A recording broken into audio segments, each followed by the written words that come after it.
Bedrettin Güneş ve Ramiz Özmen'in yapacağı etkinliğimize katılan sanatçılar Yaşar Güç, Şükrü Cömert ve Sevda Gül. Etkinliğimiz 29 Ekim Pazar günü saat 19'da Küçükköy Boy Wedding Park Davet Salonu'nda olacak ve Ekin Türk TV'den canlı yayınlanacaktır. Evet, 90 kilo yarı final. Evet, haydan olur, huydan olur, pehlivanlık. Evet değerli güreş severler, şu anda yarı finaller sallanıyor. Sözü biz Mithat Bir'e bırakıyoruz. Ay yıldızı bayrağımızı defalarca dalgalandırdı. Bugün de burada çok değerli Hatay İl Müftümüz Sayın Mevlüt Topçu Beyefendi adına giriş yapıyorum diyor. Milli güreşçi Hasan Kaya, nerede Hasan Kaya? Asresti Hatay Hanyeri Kahramanmaraş Kulübü. Evet, yine atası pehlivan, babası pehlivan. Kendisi de şu anda baş pehlivanlıkta, Karakucak'ta gümbür gümbür güreş yapan Paşa Ekrem, dünya ikincisi abisi ağır siklette, Karabulut'un 4. kardeşi, en küçüğü. Ailecek hepsi güreş yapıyor. Babası da benim dönemde aynı rakibimdi. Hasan şöyle gel, bir dörtlü bakacağız kardeş. Evet, 17 yaşında bu meydanlarda iddialı bir pehlivan geliyor diyor. Batuhan Karabulut, Adana İsmet Hakkı Güreş Eğitim Merkezi'nin pehlivanı. Değerli güreşseverler, uzatmayacağım. 1936 Berlin Yaşar Erkan ilk altın madalya. 1948 Helsinki 3 altın. 52 2 altın. 56 Melbourne 4 altın. 60 Roma'da 7 siklette 7 altın almış bu ecdadın çocukları. Onlar o zaman çok büyük bütçeleri olan kulüplerle falan güreşmemişler. Sadece Türkiye Geleneksel Güreşleri Federasyonumuzun bugünkü bünyesinde olan aba güreşi, şalvar güreşi, karakucak, yağlı güreşle kuşak güreşi geleneğinden gelerek bunu olimpiyatlara yansıtmışlar. O zaman Türk gibi güçlü sözünü dünyaya ezberleten 1960 Roma'daki İsmet Hakkı hocam ve onların takım arkadaşlarına şöyle bir alkış istiyorum, alkış. Evet, İsmet Hakkı hocam aynı zamanda şairdi ve onun kendi adıyla hasta yatağında yaptığı bir şiirle bu pehlivanları salavatlayacağım. Öyle dalardım rakibe, sanırlardı füze beni. İhtiyarlık yavaş yavaş getiriyor bize beni. Ne hastayım ne de sayrı, adeli et kemik ayrı. Telemeye döndüm gayrı, yoğurt gibi öze beni. Vursalar geçerdim daşa, yetişirdim uçan kuşa. Gedemem iniş yokuşa, göndermeyin düze beni. Bu arada kırmızı abalı güreşçi Batuhan Karabulut. Yani benim beğenerek heyecanla izleyip anlattığım Paşa Ekrem Karabulut'un en küçük kardeşi, atadan dededen pehlivan oğlu pehlivan Hikmet Karabulut, değerli dostumun mahtumları. Rabbim İnşallah İstiklal Marşı'nı da dinlemeyi nasip etsin sana Hikmet Karabulut. Hep birlikte sevinçten ağlarız inşallah. Evet, ekranın solunda Batuhan Karabulut, ekranın sağında Hasan Kaya. Bakalım kazanan kim olacak? 80 kilo yarı finali tanıtıyoruz. Fatih hocam, final mi? Asresti Hatay Sofra bugün de burada. Evet, o da diyor ki benim babam da... Evet. Hasan Kaya ve Batuhan Karabulut mücadelesi, kazanan finale güreşecek. Güreş yapıyorum diyor. Alkış yapıyoruz Fatih'de. Diğer yarı finalistler de salavatlanıyor. Salınıyorlar. İtfaiye personeli orada ekmeğini çıkarıyor. Aynı zamanda her haftada güreşleri adım adım kovalıyor. Hatay Büyükşehir Belediyesi'nin pehlivanı Oğuz Doğruer Hatay Altınözü. Haydi Allah derman versin. Evet. Hakem Mehmet Çağatay. Evet yine 85 kilo yarı final. Milli Güreşi Cafer Sanatçı'nın Çayırtı.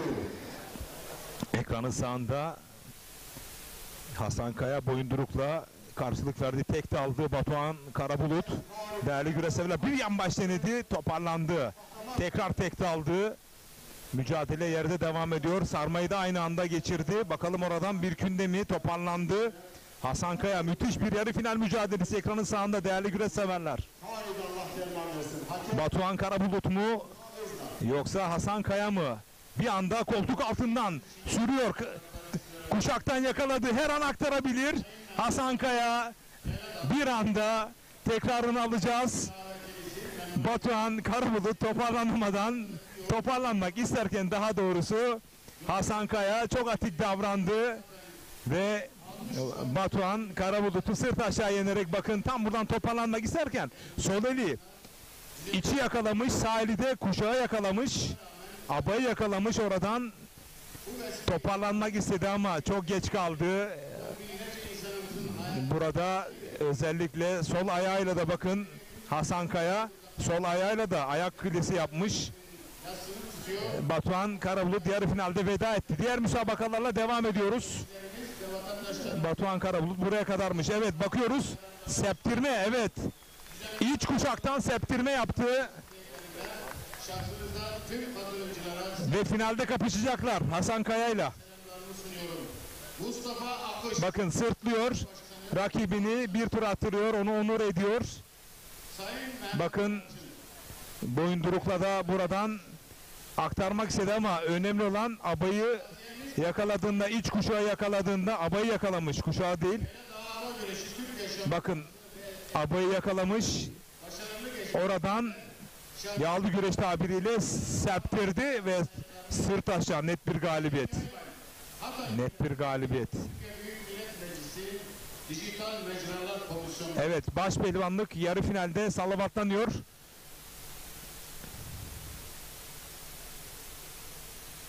Altınözü Belediye Başkanımız Sayın Ufak Sayın Teşekkürler. Sayın Başkanım hoş geldiniz.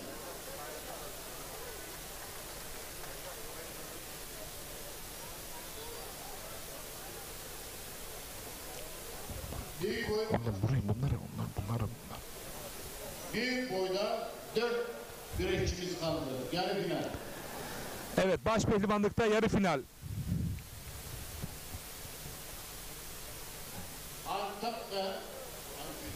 Altınözü Boynuoğlu mahallesinden Seyfullah Özdemir, babası Musa Özdemir adına güreş yapıyor. İbrahim Güleş, Evet, şu anda isimler salınıyor. Samandağı Avcılar Mahallesi, Şimdi ekranda 2 tane yarı finalist var. Abi kardeşler. Mersin Tarsus,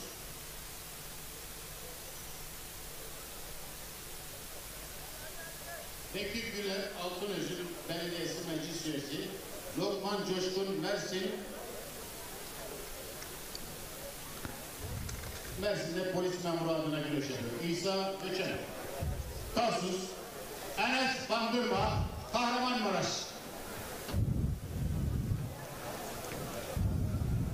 Bayraktarlar lütfen kapıya gelsinler. Evet, baş pehlivanlıkta yarı final kapışması birazdan. Güreşin kalbi Ekin Türk TV ekranlarında. Aba güreşinde baş pehlivanlık yarı final. İkili. Finalistleri çok çabuk sahaya. Bu arada Batuhan Karabulut daha 16 yaşında. Değerli güreş severler. 75 kilo finalistleri çok çabuk sahaya. Geleceğin inşallah Avrupa Dünya Olimpiyat şampiyonu olacak Batuhan Karabulut. Evet, baş pehlivanlık yarı final mücadeleleri başladı.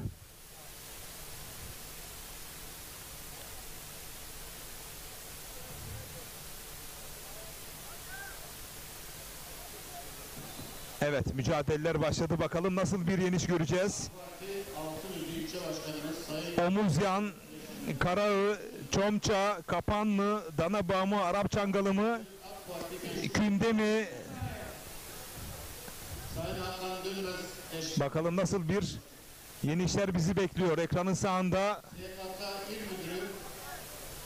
Enes Bandırma.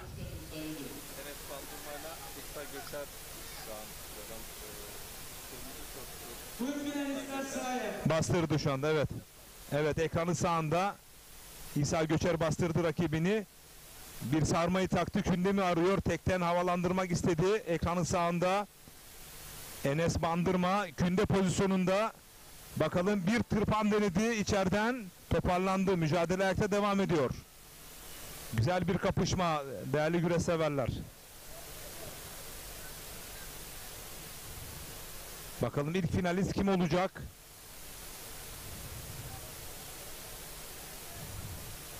Hatay Yayla Dağı Aba Güreşleri Türkiye Şampiyonası'ndayız değerli güreş severler.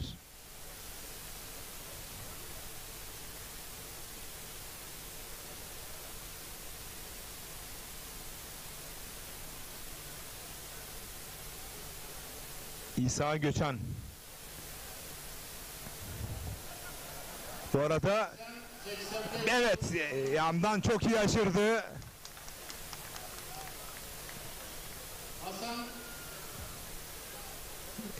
Yandan abayı tuttuğunda orada çok güçlüler değerli güreş severler. Bakın, bir omuz yan denedi ama bir anda da eli şakta, oradan tek dalmış rakibi. Sağ eli de bakın abayı yakalamış. Bakın burada sürdü toparlanmak isterken bir anda dengesi bozuldu ama sağ eli de abayı bırakmadı. Sol eliyle de çok iyi aktarmış karşı tarafa. İlk finalist oldu değerli güreş severler. Çok da sevindi. Bence sevinmesinde haklı. Ama hakem diyor ki çok sevinme diyor. Bizim aba güreşine bu kadar sevinç yakışmaz. Rakibini al diyor. Evet, bu arada tek daldı. Enes Bandırma oynanılır gibi değil. Çomça mı yoksa Kara mı yoksa Maraş Çangalı mı, çipi mi, ne yaptığı tam olarak siz karar verin değerli güreş severler. Tekrar izleyeceğiz. Bir anda tek dalmıştı Enes Bandırma. Bakın, toparlanmak istedi koltuk altından. Şu anda beline doğru dolandı. Avantajlıydı Enes Bandırma ama bakın yandan Arap Çangalı mı yoksa tam olarak Arap Çangalı olabilir. Bilen varsa yazsın. Ben bilmiyorum, açık söyleyeyim. Arap Çangalı olabilir. Karaağ olabilir. Yani Çangal olabilir. Ama yanbaş kesinlikle değil. Maraş Çangalı da olabilir. Çipiye de benziyor, açık söyleyeyim.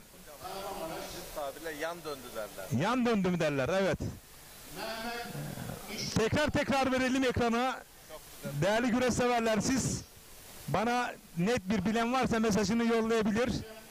Ama Hakan Çoban diyor ki yan döndü, evet, ama yan döndüren burada çok inanılır gibi değil. Muazzam jeneriklik bir galibiyet. Ayağı da takmış. Arap Çangalı olabilir mi acaba? 70 kilo final. İnanılmaz, hakikaten çok güzel bir enişti. Mustafa Gazioğlu hocam, bilgin varsa mesajını bekliyorum. Açık söyleyeyim. Fatih Eralan 70 kilo final. Yani Arap Çangalı, Karaağ Çangal da olabilir. Mehmet Çağatay. Yanbaş da olabilir. Bakın bu, vay hakikaten muazzam bir yeniş. Yarı finalde böyle bir yenişi izleyeceğimi anlatacağım. aklım ucundan geçmezdi ama Arap Çangalı'na çok benziyor. Bana gün başında söylemişlerdi. İki ayağının tersine vurduğunda, iki ayağını da yerden kestiğinde Arap Çangalı demişlerdi. Güreşçilerin dikkatine. Tebrik ediyorum finalistler. Geleceğe giren güreşçiler mutlaka güreş kıyafetiyle yani aba ve şortla şeref kürsüsüne çıkacaklardır.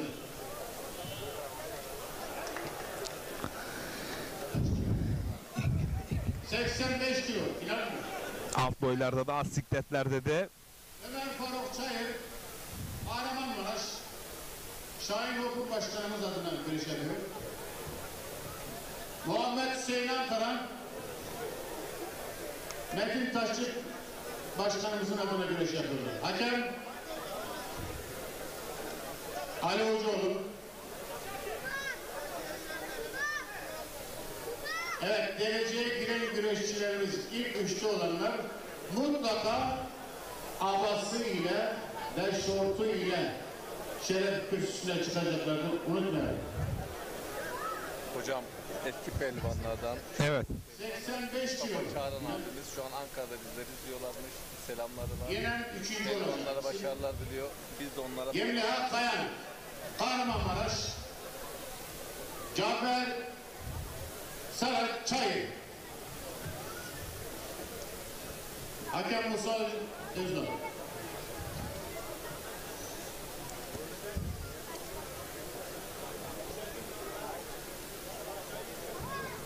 zaten artık güreşlerin finalleri geldi hocam. Evet. Artık finallere geldik değerli güreşçiler. Tüm sikletlerde finaller var.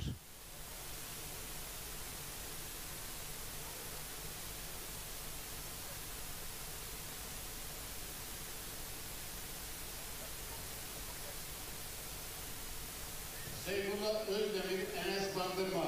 Büyük boyda üçüncülük, dördüncülük maçı. Seyfullah Özdemir, Enes Bandırma. Hemen abaları giysinler.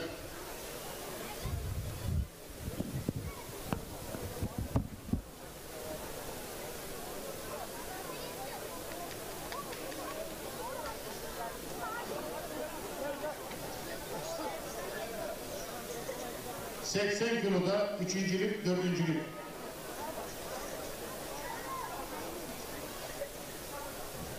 Hasan Küçük Aslan, Gaziantep Büyükşehir Belediye Başkanımız adına görüş yapıyor. Durmuş Akkel abimiz bizleri Onur Önalan, Sofra. başarılar diliyor. Biz de onlara Hakem Mustafa Karaca.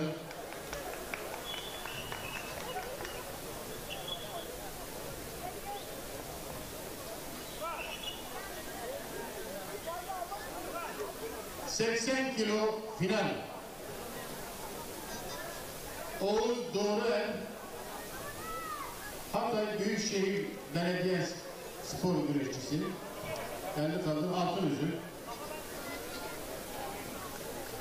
Emre Doğan, Niksar Belediye Spor Kulübü Pehlivanı. Pop Mimarlık Mühendisliği sahibi Halit Topakker'in güreşçisi Emre Doğan. Selahattin Karaca hakem. Oğuz, Selahattin yanı.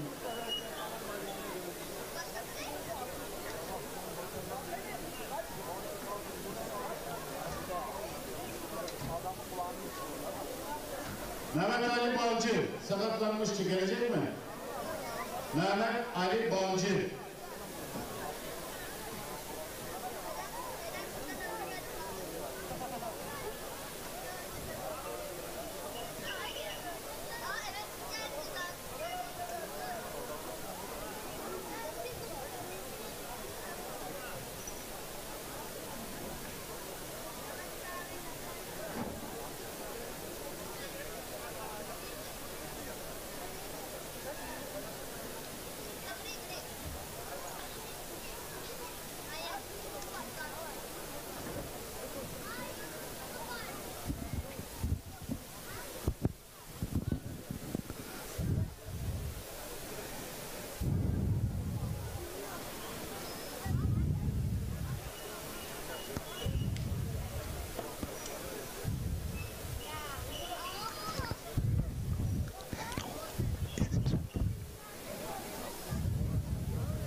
Bu arada Ankara'dan çok değerli büyüğümüz, eski aba güreşleri baş pehlivanımız Mustafa Çağran.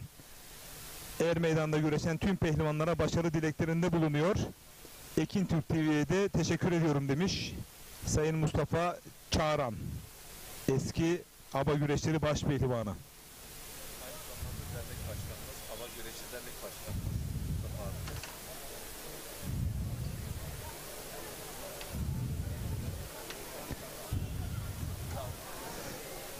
Evet, alt sikletlerin finalleri başladı değerli güreş severler.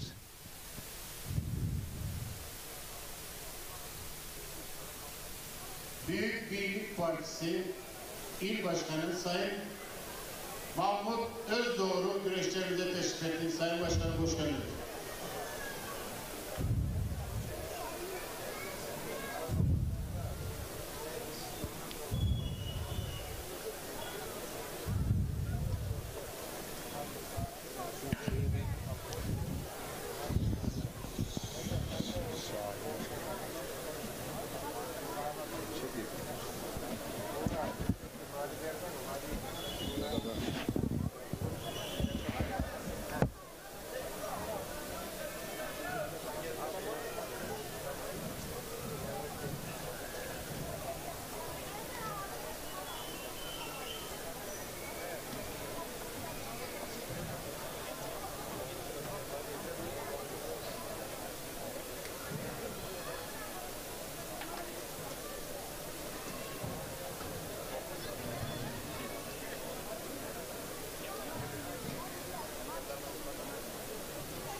...70 kilogramda Mehmet Ali Balcı doktor raporuyla güreşmediğinden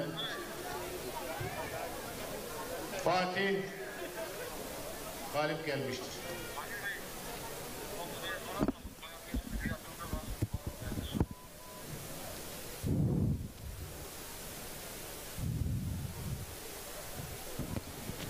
Bu arada az önceki yeni işle alakalı Sayın Peltek, yanılmıyorsam Kahramanmaraş Göksu'nda şalvar güreşinde bu oyuna yanbaş denilirdi yazmış.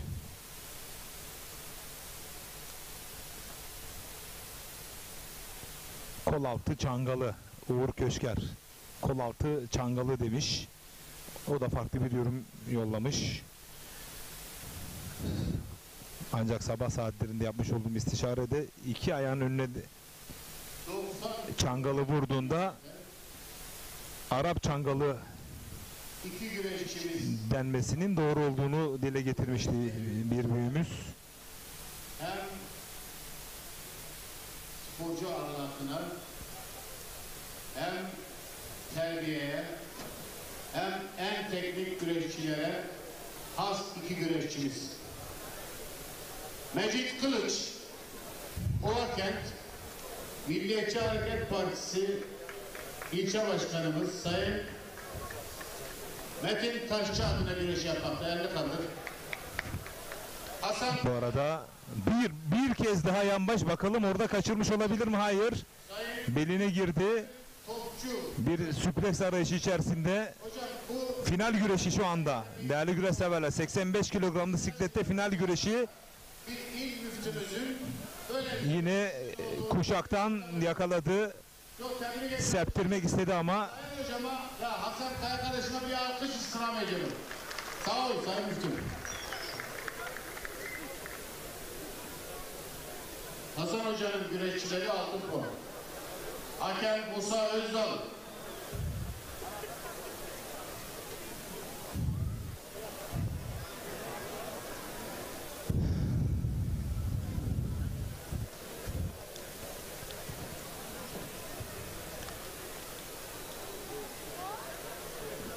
Bir güreş.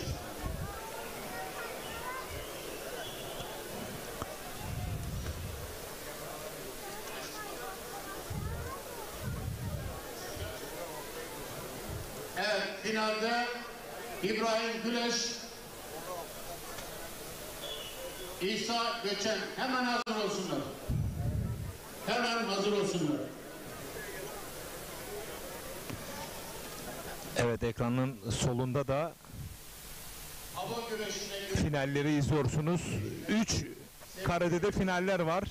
Üçü de birbirinden zorlu finaller. Mısırların felaketini 6 Şubat depremini hep beraber yaşayalı 8 ay 22 gün oldu.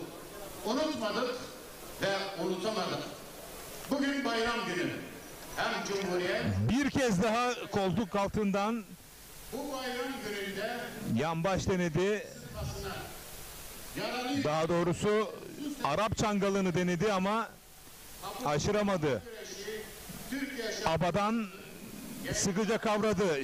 Sol eli de şak kündesinde. Serptirmek istedi. Güreşler Federasyonu Başkanı Bir kez daha havalandırıp bakalım serptirecek mi? Yoksa şak kündesi mi atacak? Yine ayağını taktı, toparlanmak istiyor. Müthiş bir mücadele ekranın solunda. Çift aldı, indirdi. Her an içi bulabilir değerli güreşseverler. Bu hakem de bu açıdan uzaklaşması lazım. İçi buldu mu bakalım. İçi buldu, yükleniyor, toparlanmak istiyor. Başpehlivan Sayın Mecit Kılıç Hasankaya mücadelesi ekranın solunda değerli güreşseverler.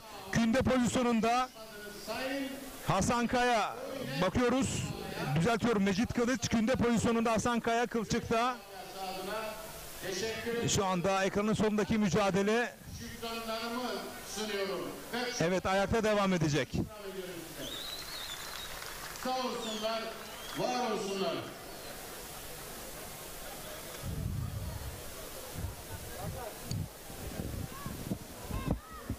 Fotoğrafçı değil.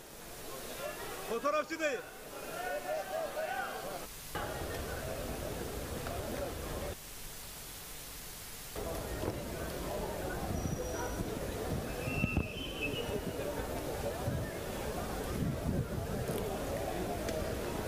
Evet, hakem kuşakları Sıkı bağlıyor. sıkı bağlıyor. Evet. Rakipleri pehlivanlar yakaladıklarında kavrayabilsinler diye. Hasankaya ve Mecit Kılıç mücadelesi. Değerli güreşseverler, Hasankaya hemen arkadaki kadrajda. Yarı finalde Batuhan Karabulut'u mağlup etmişti.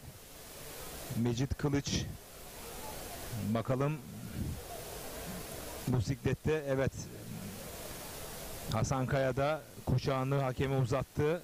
Kuşağını bağlayacak. O mücadeleyi tam ekran verebiliriz. Ekranın solundaki mücadeleyi tam ekran verelim. Çünkü bu sikletin en zorlu karşılaşması, finaldeler şu anda. Evet Hakan Çoban. Hocam abaları bağlarlar ve arka tarafa toplarlar. Evet. Tutuş daha iyi olsun diye. Evet. Aba karışmasın diye Evet. güreş esnasında. Abayı toplar, sadece tutacak yer kalır. Evet, bakalım kazanan kim olacak? Az önce Arap çangalını denedi. Kündeden, şak kündesinden abadan tutup serptirmek istedi. İkisi de birbirlerini kaçırdılar.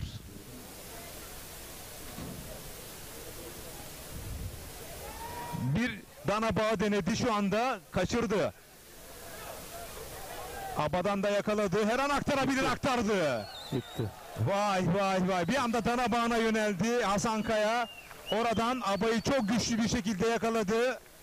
Ve rakibi Mecit Kılıcı karşı tarafa aktararak sırt taşıyını bakın dana bağıyla buradan toparlandı. Bir anda sol kalçasının üzerinden toparlanmak istedi Mecit Kılıç ama abayı ve sol eliyle de ayağı o kadar güçlü yakalamış ki bakın sağ eli de abada çok güçlü, bir anda sağına doğru aktardı. Burada artık Mecit Kılıç'ın yapabilecek çok bir şey kalmamıştı. Karşı tarafa çok güçlü bir şekilde aktardı. Ve 85 kilogramlık siklette şampiyonluğa ulaştı Hasankaya. Çok üzüldü Mecit Kılıç. Evet, diğer alt sikletlerin final mücadeleleriyle devam ediyoruz.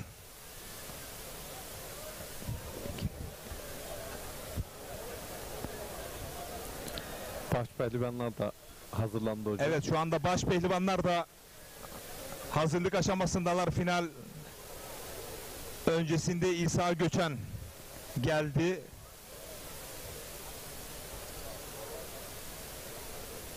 Bu arada değerli büyüğüm Ömer Oğuzhan, hiç görmediğimiz oyunlar diyor. Hakikaten hiç görmediğimiz oyunları burada anlatmaya çalışıyoruz. Lütfen mazur görün.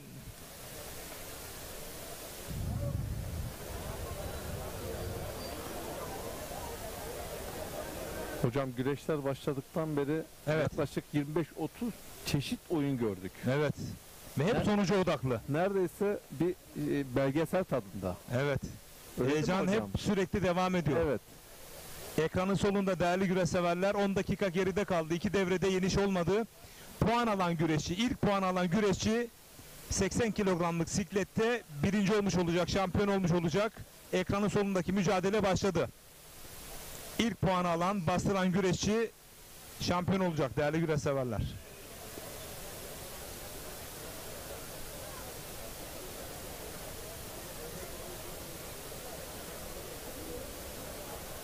Siz Fatih Tanrısı Ekranın sağında da baş pehlivanlık final güreşi başlayacak birazdan. İsa Göçen'i görüyoruz.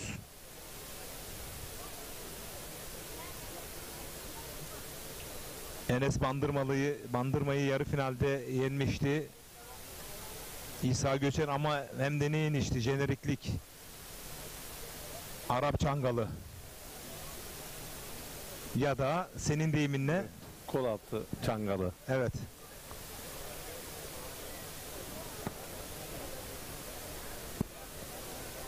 Aba güreşinin başkenti, Aba güreşinin kalbi Hatay Yayla Dağı Er Meydanı'ndayız değerli güreşseverler. Son 2 final kaldı. Ekranın solunda 80 kilogramlı sikletin finali. Ekranın sağında da baş pehlivanlık finali. Ömer Faruk Çayır.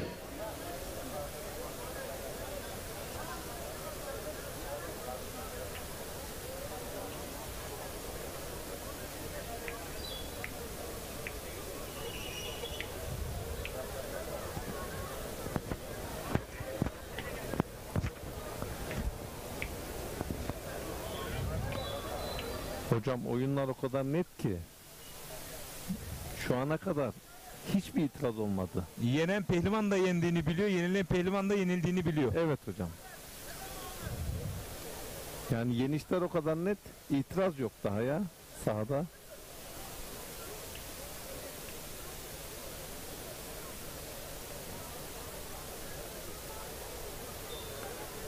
Zevkli bir güreş bizi bekliyor baş pehlivanlıkta.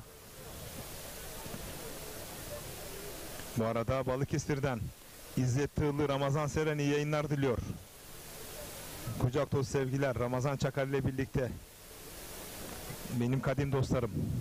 Evet şu anda bakın abaları hiç bırakmıyorlar tuttukları yeri. Çayır Hakim ortaya kadar getirdi iki pehlivanı da.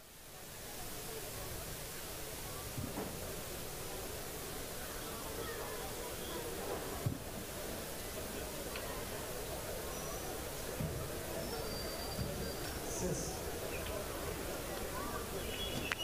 50-55 kilo olan güreşçilerde dereceye giren arkadaşlar ödül olmak için hazır olsunlar. Akabinde 60 kilo, 65 kilo, 70 kilo.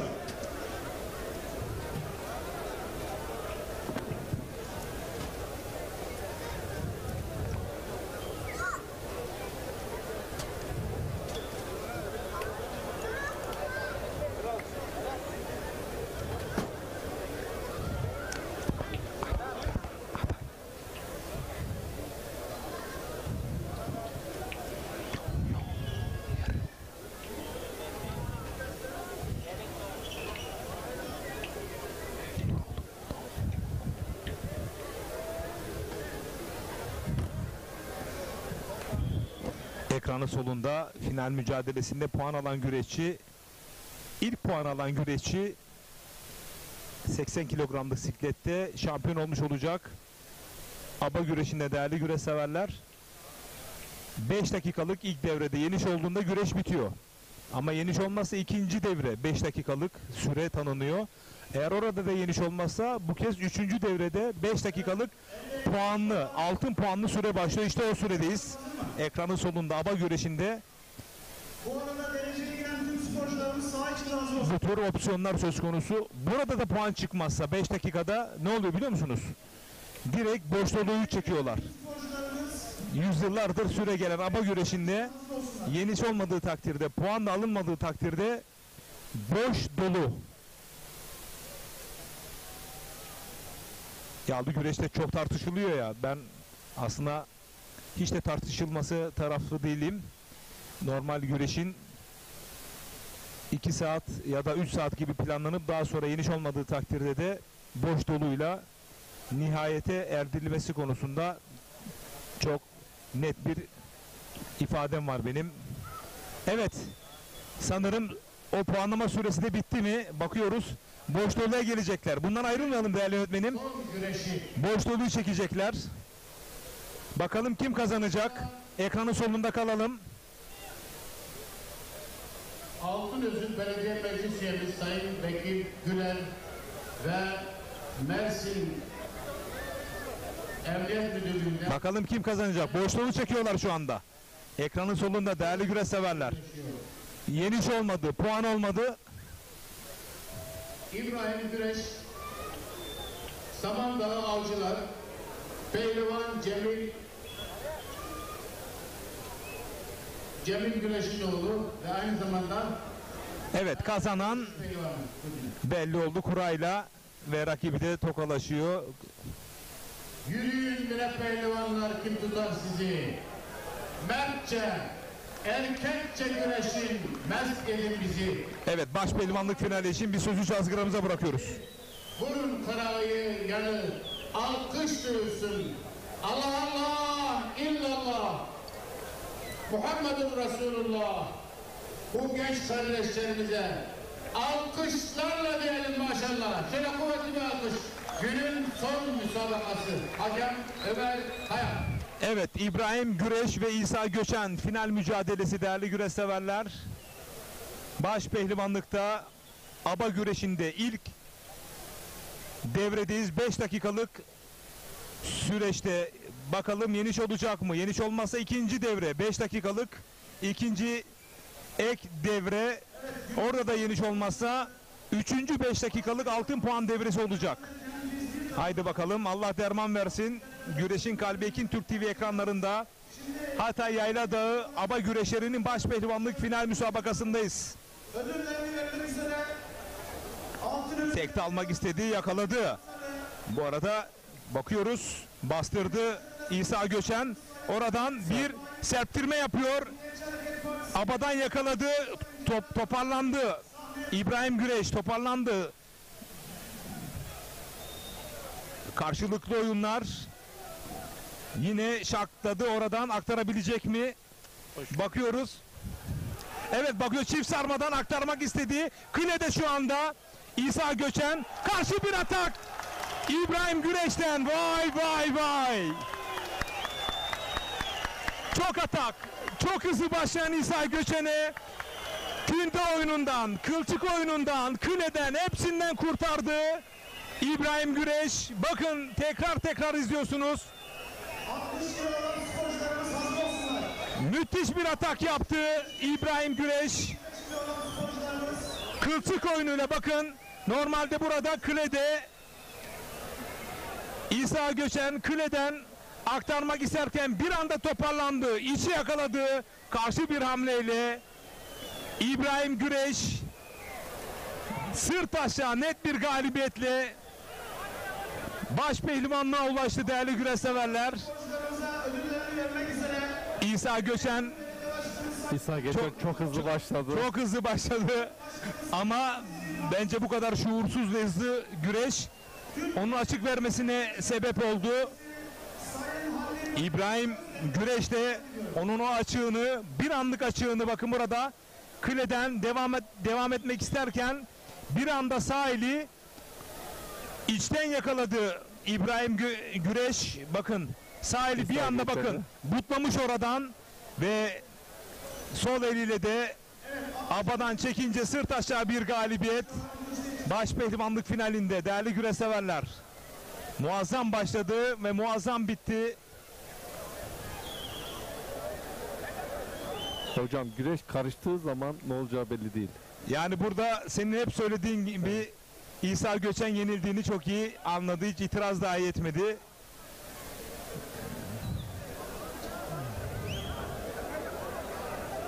Ben bu sahaların baş pehlivanıyım diyor. 5 kilo olan İbrahim Güreş yarı finalde de parlak bir galibiyet elde etmişti. Ve birazdan da madalya seremonisi tekrar ekranlara getirebiliriz. Değerli yönetmenin tekrar son anları ekranlara getirelim. Biraz daha geriden alabiliriz. Biraz daha geriden baştan alalım. Hızlı bir şekilde, yani normal güreş ile baştan beri alabiliriz. Evet. İsa Göçen bayağı yıprattı ama kendi boşa düştü. Evet. Hücum yaparken defansif yönünüzü unutursanız rakibiniz de bunu pahalı bir şekilde size öğretir. Yayladağ Belediye Başkanımız Sayın Mehmet Yalçın ve bugünkü güreşlerde emeği büyük olan hanım ağamız Elif Boynen hanımefendi de eşlik edecekler.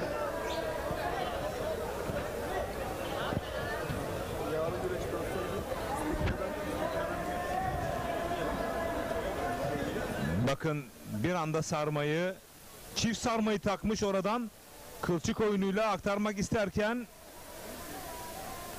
sağ kalçasının üzerinden dönmüş. Bu arada İbrahim Güreş de, ben açık düşürdüm, sanki sol eliyle itirazı söz konusuyken kleyle devam ediyor İsa Göçen. Ama oradan sağ elini butta yakalamış, sol eliyle de çok güçlü bir şekilde dana bağına benzer bir oyun yapmış. Evet hocam. Dana bağına çok benzer bir oyun yapmış. İbrahim Güreş ve baş pehlivanlığa uzandı değerli güreş severler. Evet, Türkiye Geleneksel Güreşler Federasyonu faaliyet programı çerçevesinde yer alan Hatay Yayladağ Aba Güreşlerini Türkiye Şampiyonası'nın baş pehlivanlık finalini kazanan İbrahim Güreş oldu. Profesör Doktor Sayın Tuğba Bekçi, Şimdi de madalya seremonisi ekranlarda. Başkanı Sayın İzzettin Yılmaz, Altınözü, AK Parti İlçe Başkanı Sayın Yusuf Bulan'ı kürsüye davet ediyorum. 70 kilogram.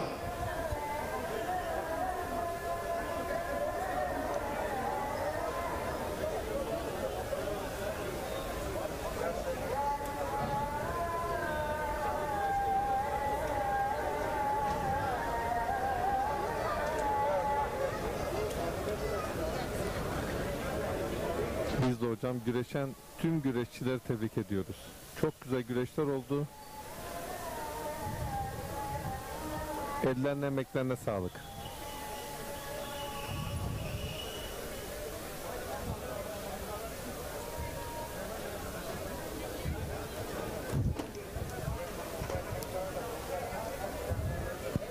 Evet, 80 kilogramlık sikletin madalya seremonisi, düzeltiyorum, 75 kilogramlık sikletin madalya seremonisi birazdan 80, 85, 90 ve ağır sikletin madalya seremonisiyle kapanışı yapacağız.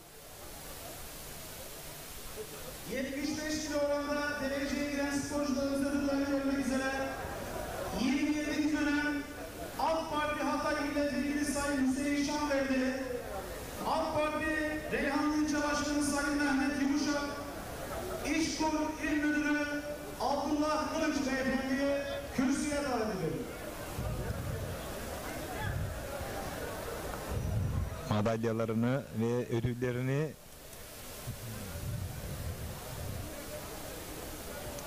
Evet, şu kürsünün önüne az açalım arkadaşlar. Bakın basın mensup arkadaşlarımız fotoğraf çekiyorlar. 75 kilogram şu an çıktı mı şey?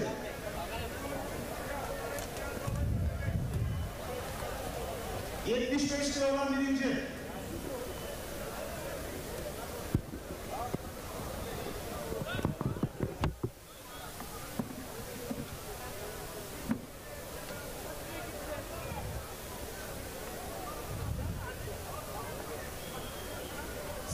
kilogram hazır olsun arkadaşlar.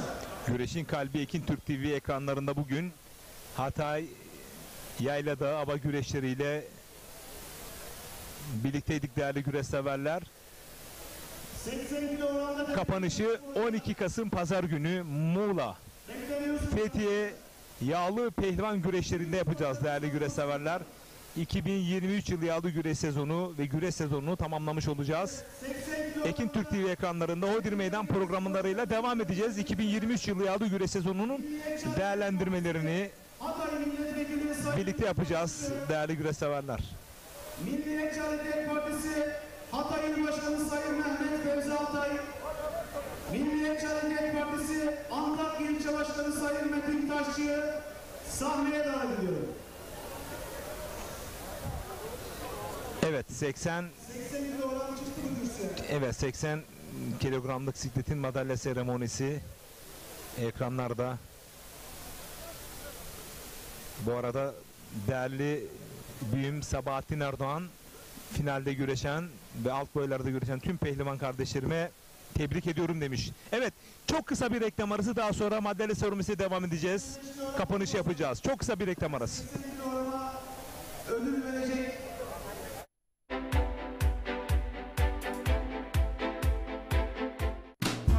Bereketli tarlalardan lezzetli sofralara, bir yağ ayçiçek yağı ve Birma margarin. Türkiye'nin en büyük ayçiçek yağı üreticisi Trakya Birlik'ten.